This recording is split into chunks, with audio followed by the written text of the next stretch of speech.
அன்பு குட்டிக் குழந்தைகளே, இது தும்பிக்கை என்ற ஞானமுள்ள யானையின் கதை. அந்த கிராமத்தின் வாழ்வாதாரமான அறுவடைக்கு தயாராக இருந்த நெல் வயலை காணாமல் அது ஒரு நாளும் செல்லாது. ஒரு பயங்கரமான இருட்டு இரவில் யாரும் அறியாமல் பெய்த கனமழையால் அருகில் இருந்த ஆற்றில் வெள்ளம் கரையுடைத்து வேகமாக வயலை அழிக்க பாய்ந்தது. ஆபத்தை உணர்ந்த தும்பிக்கை யானை தன் முழு பலத்தையும் அறிவையும் பயன்படுத்தி துரிதமாக ஓடி வந்தது. தன் பெரிய தும்பிக்கையாலும் உடலாலும் உடைந்த மடையில் மண்ணையும் கற்களையும் சேர்த்து ஒரு பெரிய தடுப்பை கட்டியது. விடியும் வரை அங்கேயே நின்று வெள்ளத்தை தடுத்து நிறுத்தி ஒட்டுமொத்த வயலையும் அது காப்பாற்றிவிட்டது.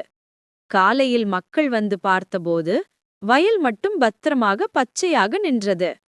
தன் பலத்தை பிறருக்கு உதவ பயன்படுத்திய தும்பிக்கையின் செயலை மக்கள் போற்றினார்கள்.